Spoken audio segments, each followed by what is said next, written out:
Welcome back our YouTube channel global science IQ। तो सबसे पहले हमारे सभी प्यारे प्यारे स्टूडेंट को हमारा प्यार भरा नमस्कार। जैसा कि सभी विद्यार्थी जानते हैं कि इस टाइम यूपी बीएससी नर्सिंग की फर्स्ट राउंड काउंसलिंग की प्रोसेस चलाई जा रही है, जिसमें काफ़ी विद्यार्थियों ने पार्टिसिपेट किया। साथ ही में आज है 30 जून और 30 जून को फर्स्ट राउंड काउंसलिंग वाले विद्यार्थियों की सीट अलॉटमेंट की जाएगी।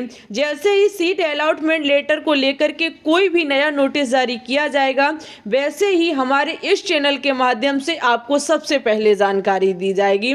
लेकिन हम बात करेंगे उन विद्यार्थियों के बारे में जो विद्यार्थियों के रिजल्ट में नॉट क्वालिफाइड लिख के आ रहा है। काफ़ी परेशान है कि क्या हम सिलेक्ट नहीं होंगे या फिर हम किसी काउंसलिंग में पार्टिसिपेट नहीं कर पाएंगे। कर भी पाएंगे तो हम कब कर पाएंगे, हमारे में नॉट क्वालिफाइड लिख के आ रहा है। साथ ही में जिन विद्यार्थियों के नंबर 100 से कम हैं उनका क्या होगा। एक बार इस वीडियो को पूरा देखिएगा। आज की वीडियो को अगर आप देख लेते तो आपके सारे डाउट्स खत्म हो जाएंगे। उससे पहले हमारी आपसे रिक्वेस्ट है कि एक बार वीडियो को अपने दोस्तों के साथ शेयर कर दें। अगर चैनल पे न्यू हैं तो प्लीज़ इसे सब्सक्राइब अवश्य कर लें, ठीक है।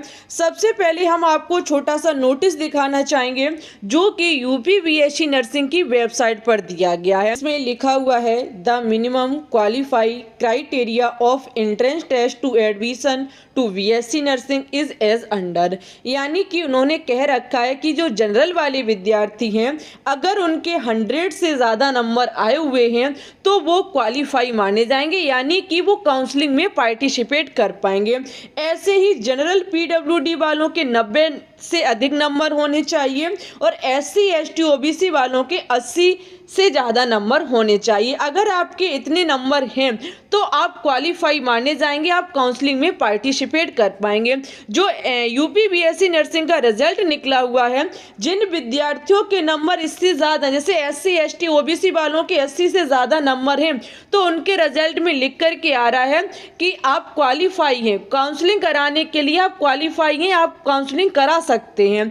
लेकिन जिन विद्यार्थियों के नंबर इतने से कम आए हुए हैं वो क्वालिफाइड नहीं है, उन्हीं के में लिख के आ रहा है नॉट क्वालिफाइड। अब वो परेशान है कि नॉट क्वालिफाइड यानी कि हम काउंसलिंग नहीं करा पाएंगे।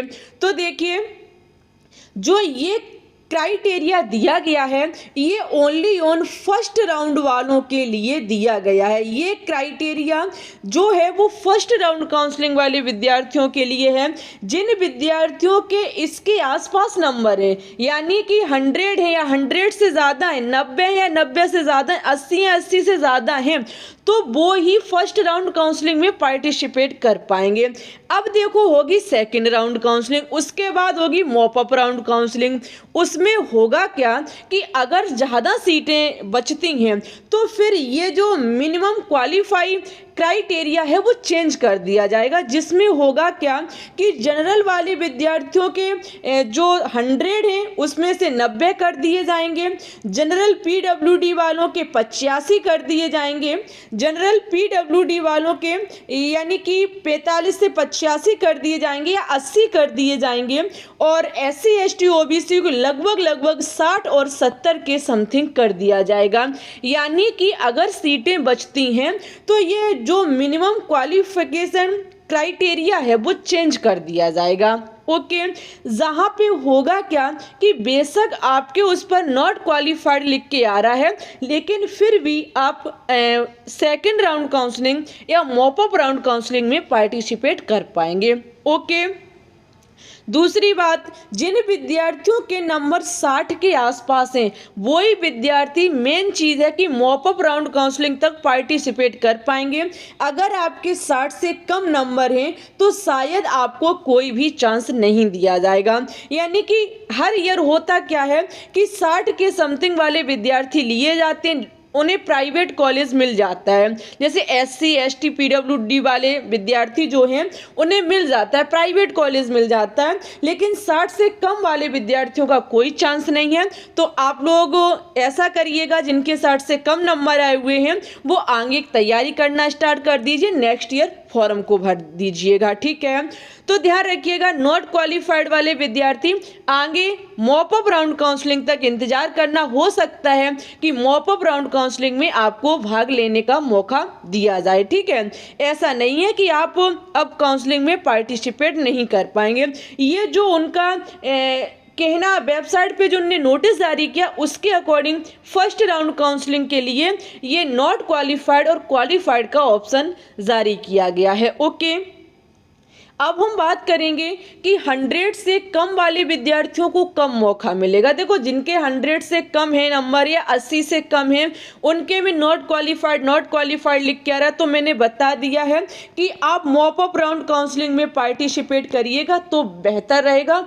हो सकता है कि वहां आपको कोई ना कोई कॉलेज मिल जाए, लेकिन 100 से कम और 70 से ज़्यादा यानी कि 70 और 100 के बीच जिन विद्यार्थियों के नंबर आए हुए हैं उनसे हमारा कहना है कि आप सेकेंड राउंड काउंसलिंग में पार्टिसिपेट करें। साथ ही में अगर आप सेकेंड राउंड काउंसलिंग में नहीं कोई कॉलेज ले पा रहे हैं तो आप मॉप अप राउंड काउंसलिंग में अवश्य पार्टिसिपेट करें। ठीक है, वहां आपको चांस है कि कॉलेज मिल जाए। गवर्नमेंट मिलने के भी चांस रहेंगे, अन्यथा आपको प्राइवेट मिलने के भी चांस रहेंगे। ओके, तो आप मॉप अप राउंड काउंसलिंग में पार्टिसिपेट कर सकते हैं। तो 100 से कम नंबर वाले विद्यार्थी घबराएं नहीं कि अब हमारा सिलेक्शन नहीं होगा।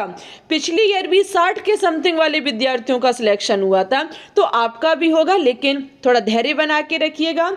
और ये नहीं हम कहेंगे कि आपको मिल ही जाएगा, चांस रहेंगे और वो भी गवर्नमेंट के कम प्राइवेट के ज़्यादा। ओके, और नॉट क्वालिफाइड हमारे पास जो कमेंट्स कर रहे थे उनका भी डाउट्स हमने क्लियर कर दिया।